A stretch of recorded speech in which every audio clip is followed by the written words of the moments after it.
headlights find the mouth of the tunnel and drop.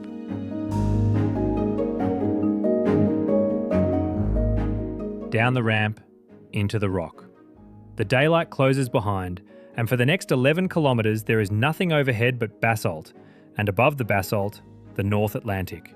187 metres of it. The car does not slow. At the bottom of the descent, where three arms of the tunnel meet, it enters a roundabout. A roundabout.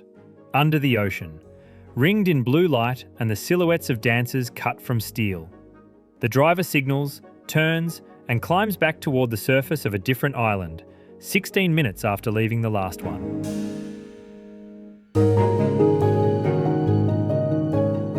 These are the Faroe Islands, 18 of them, scattered across one of the roughest stretches of open water on Earth, halfway between Iceland and Scotland, where the weather is not a mood, it is a force. Fog settles like a lid and erases whole islands for days. Wind cancels the ferries. For most of the last 1,000 years, to be born on the wrong island here was to be cut off from the rest, sometimes for a week, sometimes for a season. And yet, more than 9 in 10 Faroese can now cross between their islands by road and never touch a boat to do it. Salmon lifted from a fjord here can be on a plate in Tokyo within a day. And when a trawler's net drags a cable loose on the seabed, the whole country's internet reroutes in seconds, and most people never even notice the country flinched.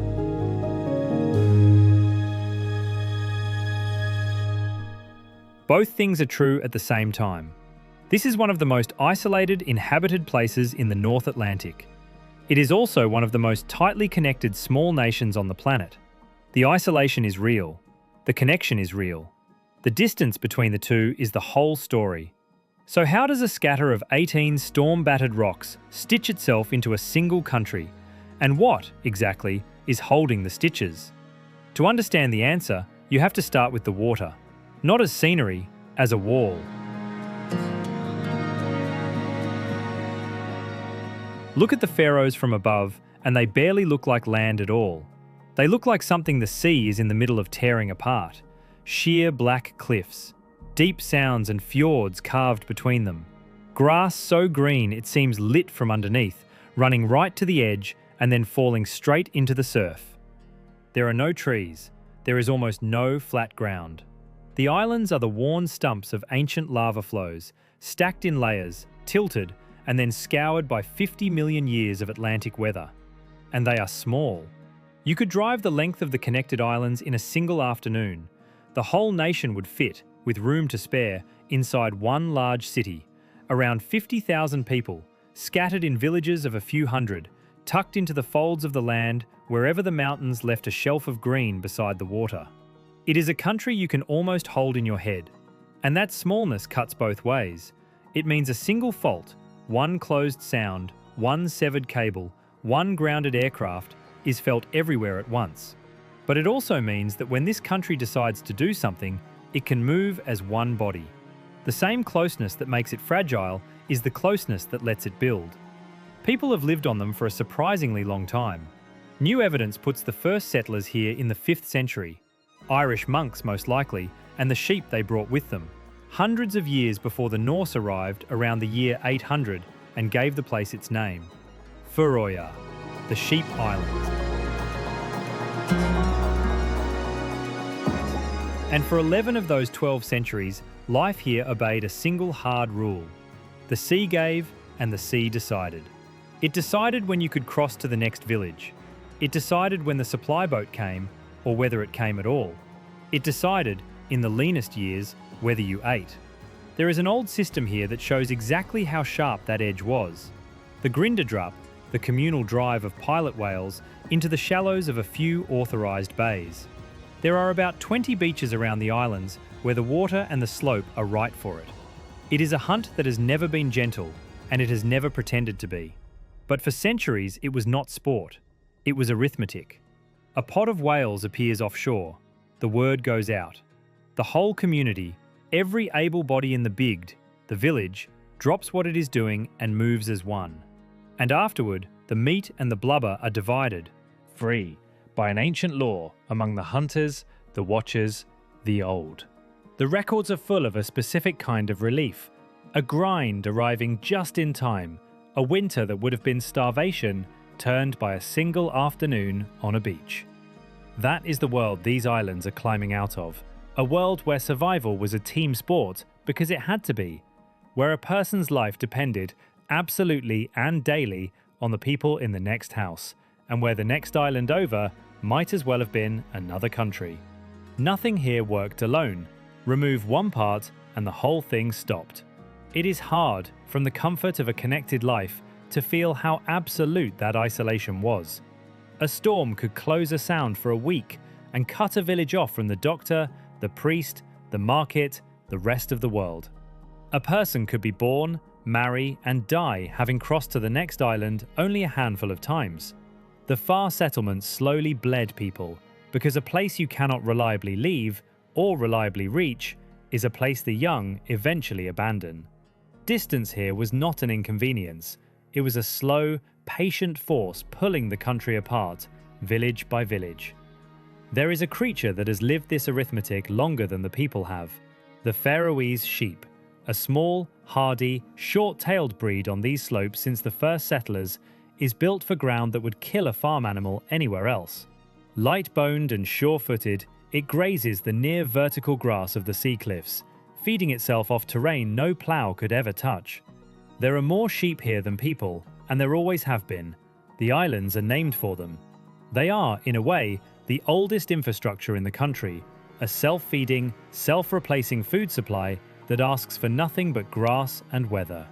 On one uninhabited island in the south, the last of the original wild Norse sheep was shot in 1860.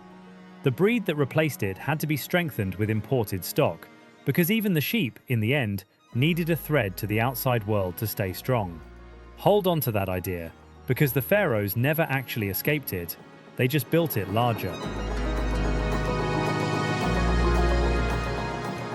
The first thing they had to defeat was the geography itself. You cannot build an ordinary road network across the Faroes. The terrain won't allow it.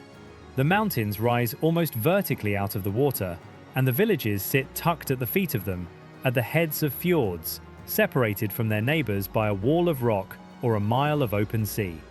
A road that tried to go over the top would spend half the year buried in snow and cloud. A road that tried to go around would never arrive. So the Faroese did the only thing the land left open to them. They went through it, and then they went under. The islands are threaded now with tunnels, more than 20 of them bored through solid mountain, and 4 more driven beneath the seabed itself. Most were built within living memory. Some of the oldest mountain tunnels are single lane and unlit, barely wider than a car, with marked pullouts every few meters so that whoever is coming the other way can squeeze past in the dark. The method underneath all of them is brutally simple, and it is the same method the islands are made of resisting: drill and blast. A crew drills a pattern of holes into the rock face. The holes are packed with explosive. The charge fires, the rock face collapses forward, the rubble is hauled out, and the tunnel has advanced a few meters deeper into the mountain. Then they do it again, and again, meter by meter, through basalt hard enough that it has stood against the entire North Atlantic for 50 million years. The change this made is hard to overstate. In 2002, the first subsea tunnel opened, the Vagar Tunnel, running under the Sound to the island where the country's only airport sits. Before it, reaching your own airport meant a ferry, and the ferry meant the weather, and the weather meant that a flight you could see was not a flight you could necessarily catch. After it, the airport was simply a drive away. The sea, for the first time, had been taken out of the equation. And that phrase is the whole revolution in miniature, taking the sea out of the equation. For 1,000 years, the water had been the first fact of every journey, the thing you checked before you planned. Anything. The variable that could cancel a wedding, a funeral, a rush to the hospital. The tunnel did not calm the sea. It simply went beneath it and made it irrelevant to the crossing. A journey that used to depend on wind and tide and the nerve of a ferry captain became something you did without thinking. In the rain, at night, in a gale. The same as any drive anywhere. The weather was still up there. It just no longer got a vote. But the tunnel that turned the Faroes into something the world started paying attention to opened at the end of 2020. It runs under the fjord between the two largest islands, Streymoy and Eysturoy, between the capital and the towns on the far shore. Before it, that drive curled all the way around the head of the fjord, more than an hour in good conditions. The tunnel cut it to 16 minutes. It is 11 kilometers long. It drops to 187 meters beneath the sea, and at its heart, where three separate tunnel mouths come together deep in the rock, the engineers did something that had never been done anywhere on Earth. They built a roundabout. Not a junction, a full traffic circle, turning in a chamber carved out of the seabed so that a driver coming from the capital can choose between two towns on the other island without ever surfacing to do it. A Faroese artist named Trondur Patterson filled that chamber with light. Around the central column, rings of blue and green, and a ring of steel figures, arms linked, mid-step. The old Faroese chain dance, the one the whole community joins, hands gripped, moving as one body. It is the oldest image the culture has of people holding each other up. And they have installed it 100 meters under the ocean, in a roundabout, where thousands of cars pass through it every day without stopping. The man who ran the company that built it has a line he likes. "These tunnels," he says, "are our Eiffel Tower, our Big Ben." And the roundabout, the only one, he points out, under the Atlantic Ocean. 3 years later, they finished another one, longer still, reaching south under the sea to the island of Sandoy. Nearly 11 kilometers, the longest single tunnel in the country, replacing a car ferry that had been the island's only fixed link to the rest. Add it all up, and the picture is genuinely strange for a place this remote. 4 tunnels under the sea, a web of tunnels through the mountains, bridges and causeways across the narrowest gaps. Together, they have quietly connected 7 of the 18 islands into one continuous road network, and more than 90% of the population with them.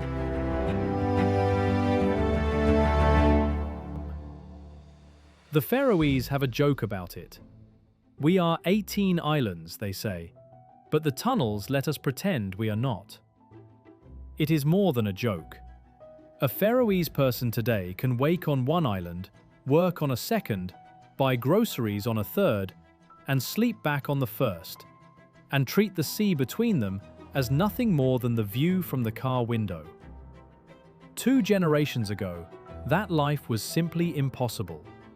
Each of those islands was a separate world, with its own weather and its own isolation, and a trip between them was an expedition.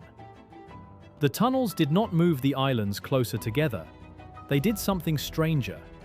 They made the distance between them stop mattering at all. Every tunnel is toll-financed. You pay to cross, and the crossings pay the tunnel back over decades. It is an enormous bet for a country of this size to make on itself, and they keep making it. The expertise did not arrive from nowhere.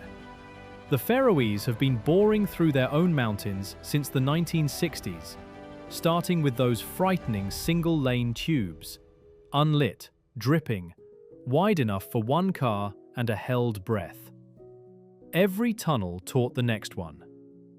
By the time the crews reached the great subsea projects, they had decades of hard-won knowledge about how this particular basalt behaves, where the water seeps in, how to seal it out, how to hold a road to a shallow enough grade that a loaded truck can still climb back out of the deep.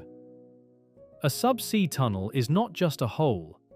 It is a hole with the entire weight of the ocean pressing water in through every crack, forever. And a crew that knows this rock cold is the only thing standing between a road and a flood. And even that knowledge was, in part, borrowed. Faroese learned to build beneath the sea alongside Norwegian engineers who had done it first in their own fjords, the expertise itself crossing the water to get here. Even the skill of beating isolation had to be imported. There is no corner of this story, however self-reliant it looks, that does not reach out, somewhere, and take hold of the wider world. The reach kept extending. To the north, a tunnel drives out beneath the sea toward Klaksvik, the country's second town and the northern capital of the salmon trade, pulling a whole cluster of far islands into the network. To the south, the newest tunnel did something quieter and more profound. The island it reached had been slowly emptying for decades, its young people leaving, its ferry too slow and too weather-bound to build a life around. The tunnel changed the arithmetic overnight. Suddenly that island was 16 minutes from work, from school, from the capital. A place that had been draining now had a reason to stay. That is what a tunnel really does here. It does not just save time, it decides whether a village has a future. And the country pays for it together. Every crossing tolled, locals on a subscription that softens the cost, the whole network slowly buying itself back, one journey at a time. A nation of 50,000 people choosing to spend like a nation many times its size on a single, stubborn proposition, that no island should be allowed to fall out of the country. But roads only reach the islands big enough and populated enough to justify a tunnel. There are still islands the drill has not reached, and for those, the country needs another way in, which is where the sky comes in.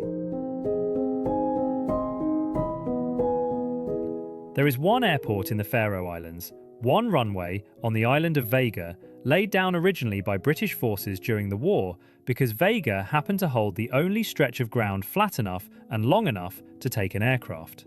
Everything that flies in and out of the country flies through it. In a single recent year, close to 450,000 passengers moved across that one strip of tarmac, 9 times the entire population of the islands. And that one runway does not answer to a timetable, it answers to the weather.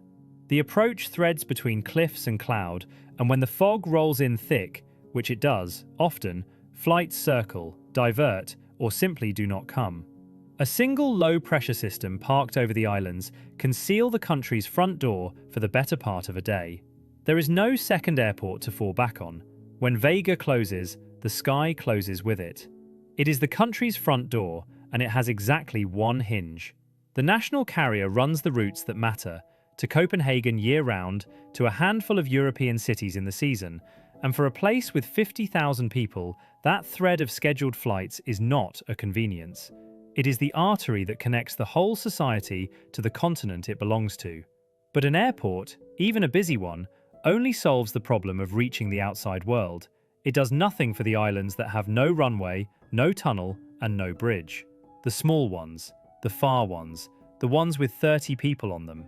For those, the Faroes reach for something most countries would never consider ordinary public transport: a helicopter. Several times a week, a red and white helicopter lifts off from Vega and works its way out along a scheduled route, to Mykines in the far west, where the puffins nest on the cliffs and the ferry only runs in summer, to Skúvoy in the south, home to around 30 people, to the villages of the southern island where the ferry berth sits an awkward walk from the town. It is not a tour, it is a bus. It is timetabled, it is subsidized, and for a resident of one of those tiny islands, the fare is a handful of coins, less than the cost of a decent meal. For a visitor, the deal is different, and the rules are strict. The seats exist for the people who live out there, not for the people passing through. Picture what a life on one of those islands actually rests on.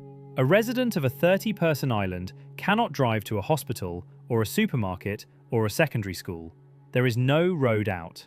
What there is a schedule, a ferry that the weather can cancel, and a helicopter that lifts above the weather when the sea will not cooperate.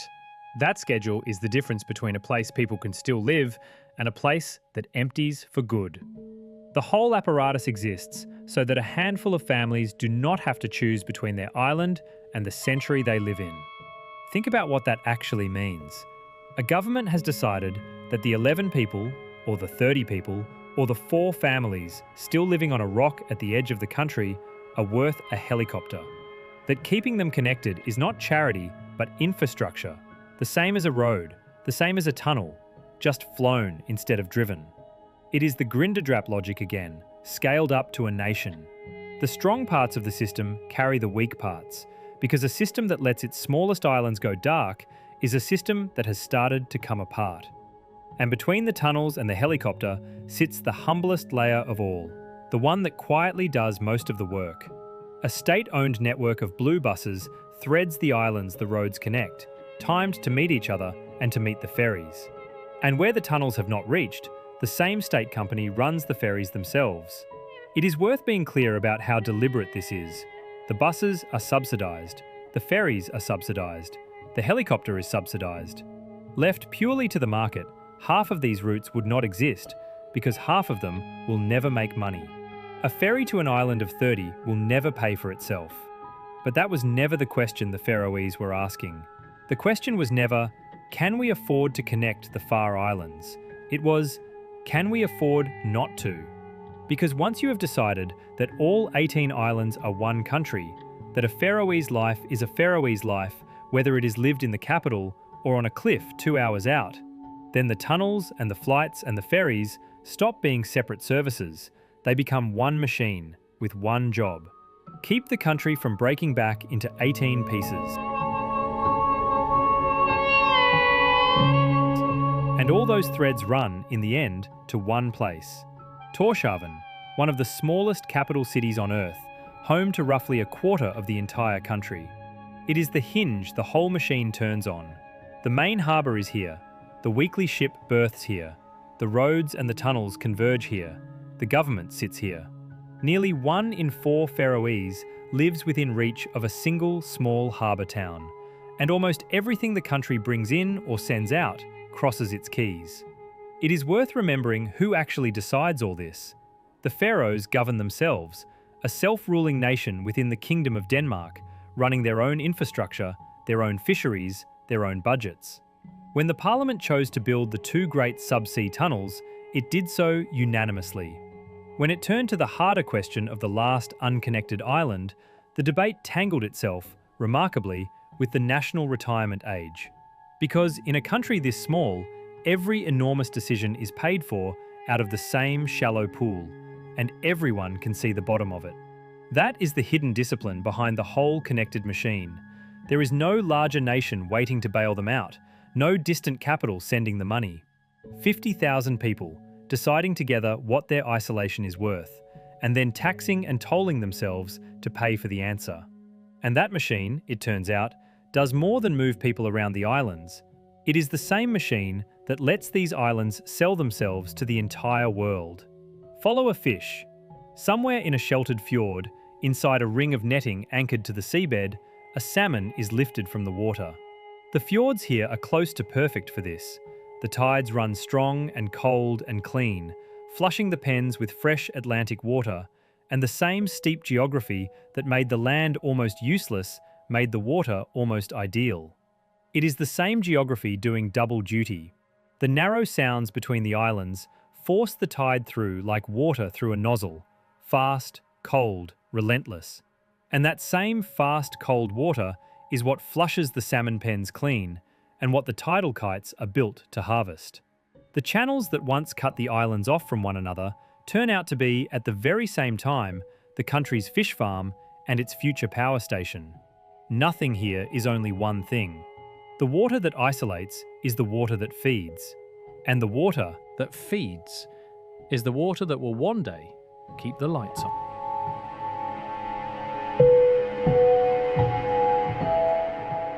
Salmon farming came to the Faroes in the 1960s, and it has grown into something that now defines the country's place in the world.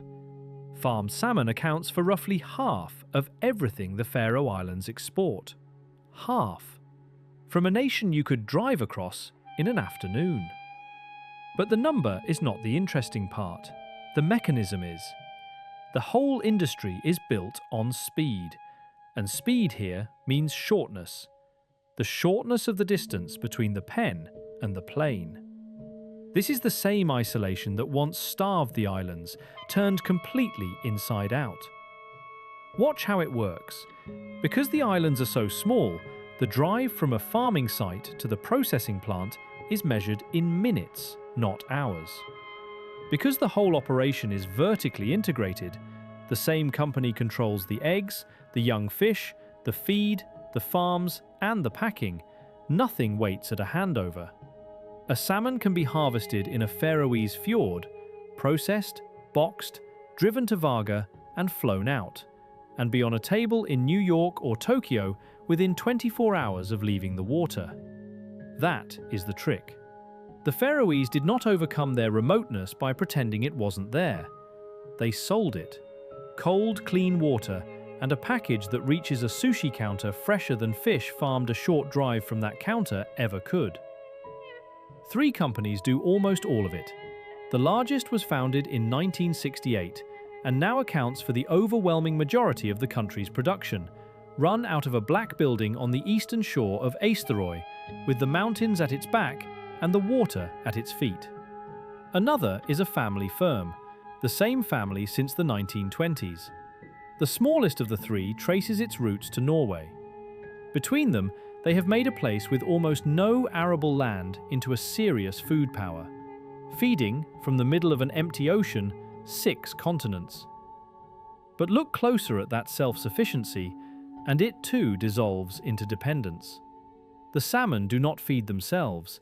They eat a manufactured feed, and while the country runs its own feed mill, much of what fills it is shipped in from elsewhere. The fish that makes the islands rich is itself fed, in part, by the outside world. Even here, at the very top of the export chain, nothing stands entirely alone. The control the farmers do have, they hold on to tightly. The industry is built vertically. One company owns the eggs, raises the young fish in freshwater tanks on land, grows them out in the fjords, and packs them for export, so the fish never passes through a stranger's hands. The rules are strict enough that Faroese farmed salmon is raised with no antibiotics at all. Only one generation of fish is allowed in a farm at a time, the site rested and cleared between them.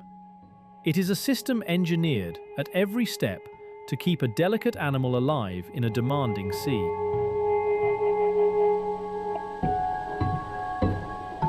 And still, the sea keeps the last word. Salmon are fragile.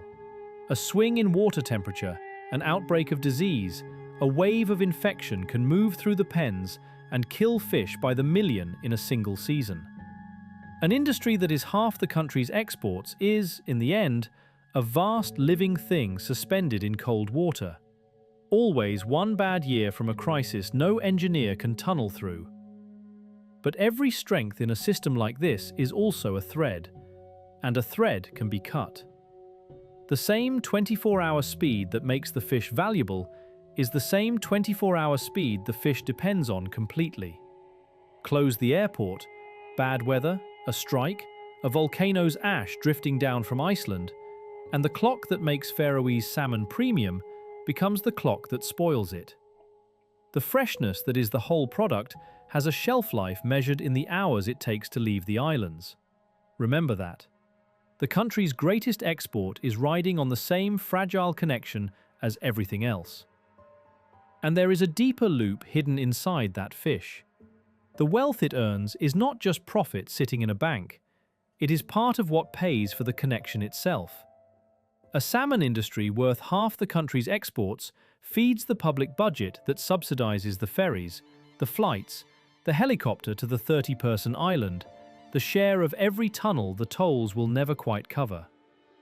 The export that only exists because of the connection is, in turn, one of the things paying to keep that connection alive. The fish funds the road carries the fish. And the airport that flies the salmon out is the same airport that flies the country's people home. Pull hard on any single thread here, and you find it knotted to all the others. Not everything can fly. A country cannot import a car, or a container of building steel, or a winter's worth of groceries in the hold of a passenger jet. For that, the Faroes have a ship. Once a week, year-round, a large ferry noses out of the harbour in northern Denmark and points itself across the open sea. Around a day and a half later, 36 hours of North Atlantic swell, it slips into the harbour at the capital, Tórshavn, carrying up to 1,500 passengers and hundreds of vehicles, and then continues on toward Iceland.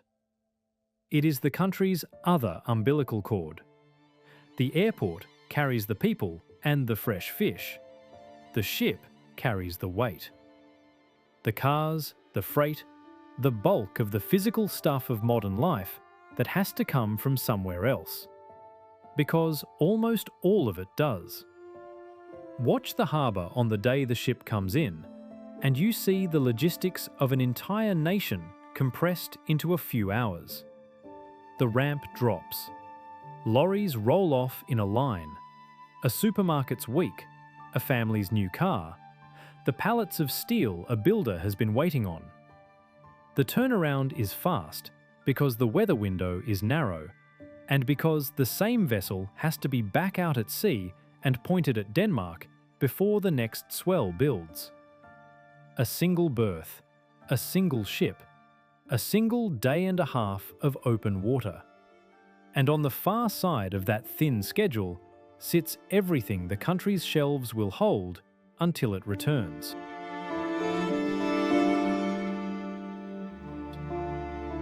This is the part of the Faroe story that the postcard scenery hides. For all its self-reliance, this is a place that imports most of what it eats, nearly all of what it burns, and virtually everything it builds with. Fuels, manufactured goods, timber on islands with no trees. The grass grows for the sheep, almost nothing else grows at all. And so the old question, how do you feed a rock in the middle of the ocean, never actually went away. It just changed its answer. For most of the island's history, the answer was whatever the sea decided to give. A shape breaks the surface of the bay, then another. A pod of pilot whales moving through the sound. Within the hour, the word has crossed the village and the boats are on the water, driving the whales toward one of the few beaches shaped right to hold them. By nightfall, the meat and blubber are shared out, house by house, free, and a village that was one bad winter from hunger is, for now, fed. That was the food system, unpredictable, communal, and absolute. You ate what the ocean washed toward you, and you shared it, because next time it might be your house that came up short. The modern pharaohs replaced that gamble with a schedule. The sea still delivers the food, but now it delivers it in a ship's hold, on a timetable, from the shelves of the wider world. Certainty in place of luck. And the old certainty, the whale meat itself, has quietly turned against the people it once saved. The same ocean currents that carried the whales here now carry the world's pollution here too. Mercury, industrial chemicals. They concentrate up the food chain and settle, heaviest of all, in the bodies of the long-lived predators at the top of it. The pilot whale is one of them. The island's own health authorities now advise against eating the meat, most strictly of all for children and for pregnant women. A food that fed these islands for 1,000 years is now, in the doctor's own words, something to be careful of. The safety net did not fail because the whales left. It failed because the whole ocean changed underneath it.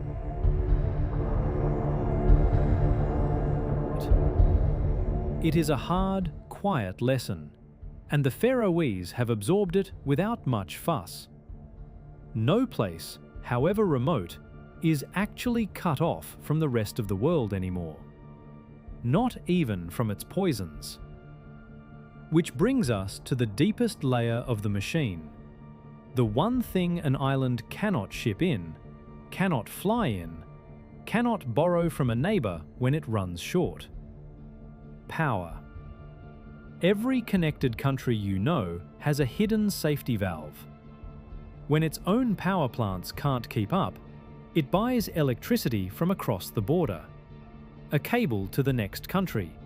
A shared grid. A favor. Returned later. The lights stay on because someone else's generators are turning. The Faroes have no border to reach across, no cable to the mainland grid. As the head of the national power company put it plainly, as a remote island society, we do not have the option of buying electricity from our neighbours. So they have to make every single watt themselves, all of it, and they have set themselves one of the boldest energy targets of any nation on Earth. By the year 2030, the plan says, the electricity of the Faroe Islands will be 100% green. On paper, the islands are made for it. They sit in a fire hose of wind. Rain falls on them constantly and the mountains store it, water that can be run downhill through turbines on demand. In summer, the light barely leaves the sky. But wind is a difficult master. It does not blow on schedule. It surges and dies, and a power grid hates nothing more than a source it cannot predict, because a grid has to match supply to demand exactly, second by second, or it collapses. This is where the Faroes got clever, and where the interdependence becomes literal. Just outside the capital sits a wind farm, and beside it, a bank of batteries. The first grid battery in Europe to be paired with wind, installed back in 2016. When the wind gusts, the surplus charges the battery. When the wind drops, the battery discharges to fill the gap, buying the system precious seconds. Spinning machines hold the grid's rhythm steady, and up in the mountains, reservoirs act as a slower, larger store. Pump water uphill when there is spare power, release it downhill when there is not. Each piece is useless alone. A wind turbine with no storage is a liability. A battery with nothing to charge it is dead weight. Together, they are a grid. Remove one part, and the whole thing wobbles toward the dark. The mountains do the heavy lifting behind all of it. Rain is the one resource these islands are never short of, and the reservoirs high in the hills are a battery the size of a landscape. When there is spare power, water is pumped uphill into them. When the wind falls away, that water is released back down through turbines on demand. A store of energy measured not in hours, but in whole seasons. It is the oldest trick in the renewable book, and on islands this steep and this wet, it is close to ideal. And the demand this grid has to satisfy is about to climb. The plan is not only to green the electricity, but to move everything else onto it. To heat homes with electric pumps instead of oil, to shift the cars from petrol to batteries. In the capital, waste is already burned and biogas captured to pipe heat into buildings, sparing some of the load. But every home that switches, every car that plugs in, piles more weight onto a system that cannot import a single spare watt. The more thoroughly the Faroes electrify their lives, the more power they must conjure from their own wind and rain, and the higher that 2030 bar keeps rising in front of them. And yet, for all the cleverness, the target is slipping. Strip away the promises and look at the raw numbers, and the honest picture is harder than the target. In a recent year, well over half the country's electricity was still being generated the old way, by burning heavy fuel oil and diesel, shipped in on that same weekly ferry. Wind covered a third. Water covered most of the rest. The green share was real, and it was large, but the fossil share had not gone to zero, and it was not falling fast enough. The wind, it turned out, was not the easy win everyone assumed. The best turbine sites drew local opposition and delays. The water just off the coast drops away so steeply that fixing turbines to the seabed is close to impossible, and floating ones are not ready in time. The islands are drowning in wind and still cannot quite catch enough of it. To hit 100%, they need one more source. And it has to be a source that does the one thing the wind will not. It has to be predictable. In a narrow, fast-running sound between two of the islands, something is doing exactly that. It looks, at first, like nothing. A patch of water, a service boat, a cable disappearing beneath the surface. But 25 meters down, in the dark of the tidal current, a machine the shape of a small aircraft is flying. It is tethered to the seabed by a single line, and it flies a steady figure of 8 through the moving water, over and over. A wing pulling a turbine through the current far faster than the current itself moves. It is called a tidal kite, and the reason it matters is not that the tide is powerful, it is that the tide is certain. The wind is a gambler, the tide is a clock. It comes in and it goes out twice a day, forever, timed to the moon, indifferent to the weather. An engineer can write down, years in advance, exactly how much energy that sound will carry on a given afternoon. For a grid that cannot import a single watt, that kind of certainty is worth more than raw power. The company running the kites, together with the national utility, believe that a handful of these sites in the fast Faroese Sounds could supply something like 40% of the country's electricity. 40% from the one force around these islands that never, ever stops. It has taken years of patient work to get this far, and the man leading the utilities side of it has spent much of his career on the problem. The same engineer who helped draw up the roadmap to 2030, and who now has to reconcile that map with the stubborn arithmetic of the wind. The kites themselves have been through generations. A smaller one flew first, proving the idea in the sound. A larger one followed, further offshore, flying deeper. Low enough not to trouble the ships passing above, high enough to catch the fast surface currents below. Every part of it is an engineering fight. The tether has to hold a flying machine against a current strong enough to drown a swimmer. The cable that carries the power back has to be shaped to cut its drag through the water. The whole thing has to survive, unattended, in one of the harshest marine environments on the planet, and keep flying its slow figure of 8 while the storms pass overhead. The plan names a handful of the fastest Faroese Sounds as future sites. Narrow throats where the whole weight of the tide is forced through a gap and the water runs hardest. It is a bet on the one thing these islands have always had too much of: moving water. The Faroes are trying to take the force that isolated them, the cold sea churning endlessly on every side, and wire it into the wall socket. It is the whole Faroese story in miniature, a place that took its harshest constraint, surrounded on every side by cold moving water, and set out to turn it into the thing that powers the lights. So step back now and look at the whole machine at once. The tunnels stitching the islands into one road, the airport, the single hinge on the country's front door, the helicopter keeping the smallest rocks inhabited, the ship hauling in the weight of modern life, the salmon riding the clock outward to the world, the grid conjuring every watt from wind and water and the turning of the tide. 6 systems, and every one of them, when you follow it to the end, comes down to a thread, a single tunnel, a single runway, a single weekly ship, a single grid with no neighbour to lean on. Follow each one to its failure and the picture sharpens. Close a tunnel and an island's workforce cannot reach its jobs. Close the runway and the fresh fish spoils in its boxes while the country's link to the continent goes silent. Stop the weekly ship and within days the shelves begin to thin. Lose the grid's balance for a few seconds and the lights go dark across islands with no one to borrow power from. None of these are distant hypotheticals. Each has its own weather, its own bad luck, its own trawler waiting somewhere on the seabed. The Faroese live with all of them at once, and have learned to, because the alternative to depending on fragile things here is not living here at all.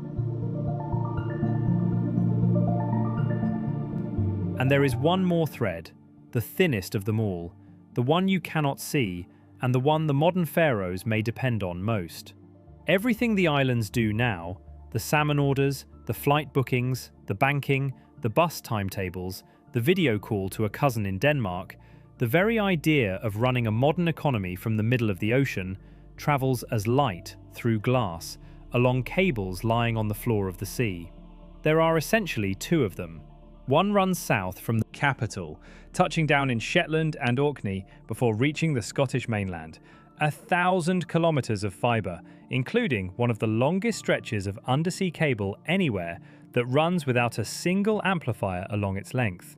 The other runs the other way, out toward Iceland and onto Scotland by a different path.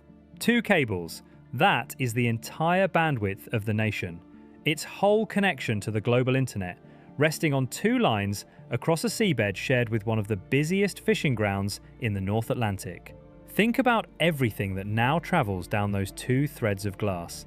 The salmon orders from buyers in Asia and America, the bank transfers, the flight bookings and the bus timetables, a doctor here consulting a specialist in Copenhagen without moving the patient, the Faroese who work remotely for companies 1,000 miles away, their whole livelihood arriving and leaving as pulses of light along the floor of the sea. A modern economy run from the middle of the ocean is really just one very long conversation, and that conversation has exactly 2 roads to travel on. The engineering that carries it is quietly clever. One of the cables runs for hundreds of kilometers without a single amplifier. No powered equipment on the ocean floor to fail, just glass and light, the signal carrying itself the whole way. It was built simple on purpose, because simple things break less, and a repair in the open Atlantic is a slow, costly ordeal. But simple or not, a cable on the seabed is still a physical object, lying exposed in the dark among the nets. October 2022. A fishing vessel drags its gear across the seabed off Orkney, and one of the cables goes down. The islands do not go dark. The traffic reroutes onto the second cable, the backup path, and the system holds. But the margin is now gone. The whole country is running on one thread. And it happens again, and again. A fresh cut, a fresh scramble to reroute, a repair vessel steaming out to a spot in the open ocean to lift a broken cable off the floor of the sea and splice it back together. This is the truth underneath the whole story. Every single thing that makes the Faroe Islands feel connected, seamless, effortless, no longer really islands at all, is held open by a small number of physical objects that a storm or a trawler or a run of bad luck could take out. The roundabout under the sea, the one runway, the weekly ship, the 2 cables, the grid with no border. Remove any one of them and the country does not just lose a service, it slides a little back toward what it was. 18 separate rocks, each alone with the weather. And this is what it actually means to say the Faroe Islands beat their own isolation. They did not defeat it. You cannot defeat the North Atlantic. What they did was harder and quieter and never finished. They built a bridge over their isolation, out of tunnels and cables and subsidized helicopters and a clock that gets fish to Tokyo. And then they took on the job of holding that bridge up every single day against an ocean that has all the time in the world to pull it down. The old islanders knew this in their bones. Nothing here works alone. Remove one part and the whole thing stops. They just knew it about a village and a winter and a pod of whales. Their descendants know it about a nation. And the work is not done. One large island in the south is still waiting for its tunnel, a link more than 20 kilometers long, costing hundreds of millions, that would finally join the last major piece to the rest, and reach, along the way, a tiny neighbouring island of barely 30 people. The Parliament has agreed it should be built. It will take most of a decade, and it will, when it opens, connect every major Faroese island by road for the first time in the country's history. But even then, the isolation will not be beaten. It will only be held further back. The fuel oil will still burn in the power station until the tide can replace it. The cables will still lie exposed on the seabed. The weekly ship will still be a day and a half from land, and the sea will still be out there, patient, doing what it has always done. There is no version of this story where the Faroese finally win and put the tools down. That is not how it works out here. The ocean does not lose interest. The fog does not sign a treaty. Every tunnel will need maintaining. Every cable will need watching. Every far island will need its flight. Not once, but forever. For as long as anyone chooses to live here. Isolation on 18 rocks in the open Atlantic is not a battle you win. It is a garden you tend.